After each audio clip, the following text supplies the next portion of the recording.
एक नया topic start करेंगे जिसका नाम है इन्वेस्टमेंट मल्टीप्लायर, निवेश गुणक।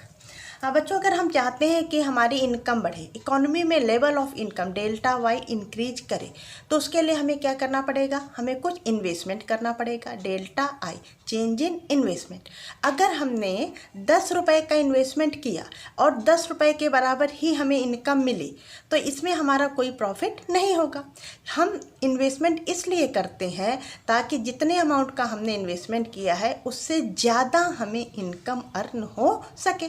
तो जितना भी हमने इन्वेस्टमेंट किया है उससे जितने टाइम्स ज़्यादा हमारी इनकम इंक्रीज करती है उसी को हम कहते हैं मल्टीप्लायर। यानी delta Y equals to delta I into K into delta I. यानी कि अगर हमने इन्वेस्टमेंट किया है तो वो के टाइम्स मल्टीप्लाई हो जाएगा, वो हमारी इनकम हो जाएगी। तो इस delta Y equals to K into delta I, इसमें के क्या है? Multiplier, delta Y change in income and delta I is change in investment.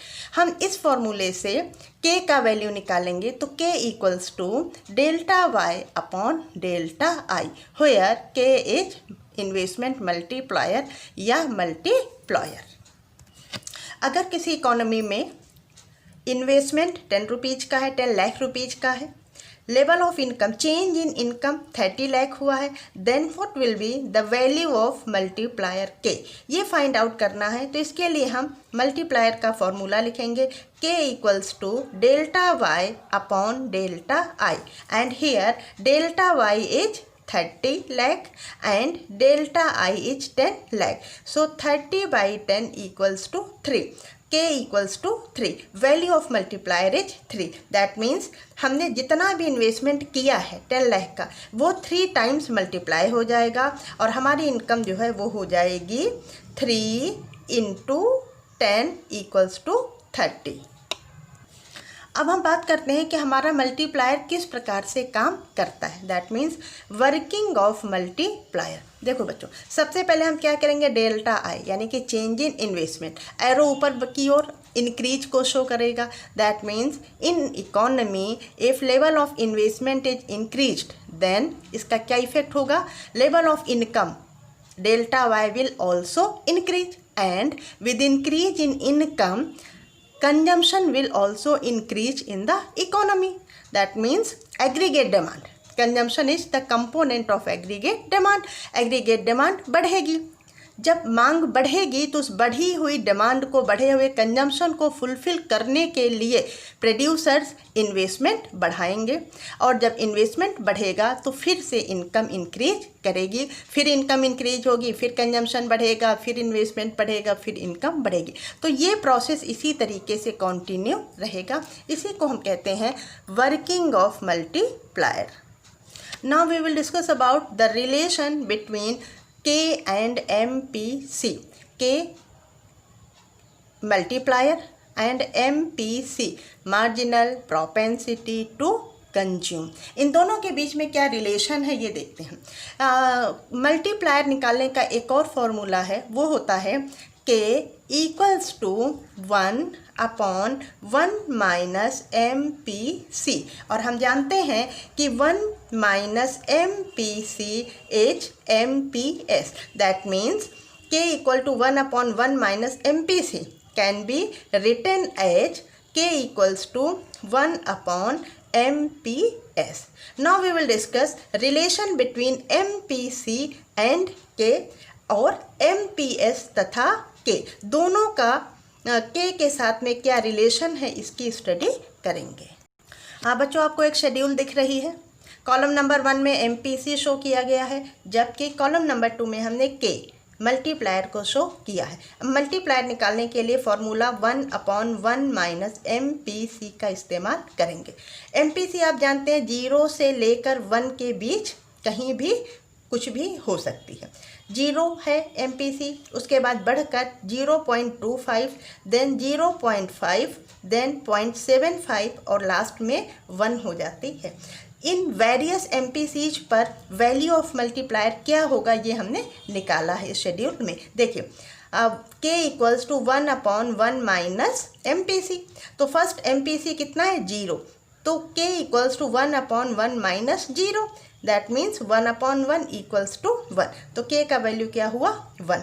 जब MPC 0.25 है तब फिर हमने यही फॉर्मूला यूज किया 1/1 minus 1.33, sorry 1k equals to 1/1 minus 0.25, और इसको जब हमने सॉल्व किया तो हमें आंसर मिला 1.33। जब MPC हमारी 0.5 है then value of multiplier is 2, MPC और बढ़ी 0.75 हुआ, मल्टीप्लायर हमारा कितना हो गया 4, और अगर MPC हमारी 1 हो गई यानी कि जितना भी हमारा चेंज इन इनकम हुआ था वो सारा का सारा हमने कंज्यूम कर लिया, उस कंडीशन में value of multiplier will be infinite. तो इस टेबल को देखकर हमने क्या पता लगाया, ये पता लगाया कि there is positive relation between MPC and K।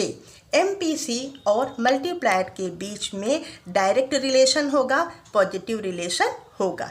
जैसे जैसे MPC बढ़ेगी वैसे वैसे value of multiplier will also increase. Positive relation means change in same direction, MPC ऊपर जा रही है K का वैल्यू भी ऊपर जा रहा है एंड वाइस वर्सा, यानी कि अगर MPC नीचे आ रही है तो K का वैल्यू भी नीचे आएगा। It shows positive relation between MPC and K। Now relation between K and MPS। MPS क्या है, मार्जिनल प्रोपेंसिटी टू सेव, जो कि हम कैसे निकालते हैं 1 माइनस MPC। आप देख रहे हैं कि शेड्यूल में 2 कॉलम हैं, पहले कॉलम में MPS को शो किया गया है और दूसरे कॉलम में हमने K के वैल्यू को शो किया है जो कि MPS की हेल्प से निकाला गया है 1/MPS फॉर्मूले की हेल्प से। MPS हमारी 0 देन इंक्रीज होती है 0.25, 0.5, 0.75 एंड 1। इसके करेस्पॉन्डिंग K का वैल्यू ऑफ मल्टीप्लायर क्या है, 0 MPS पर हमारा K का वैल्यू इनफाइनाइट है, फिर उसके बाद क्या हो रहा है 4, 2, 1.33 एंड लास्ट में 1 हो जा रहा है।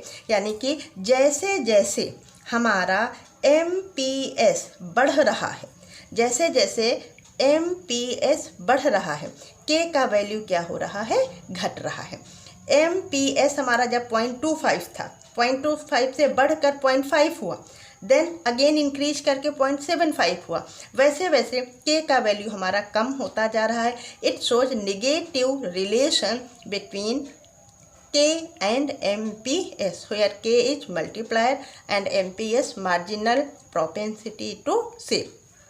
जबकि MPC के साथ पॉजिटिव रिलेशन है और MPS के साथ मल्टीप्लायर का नेगेटिव रिलेशन होता है।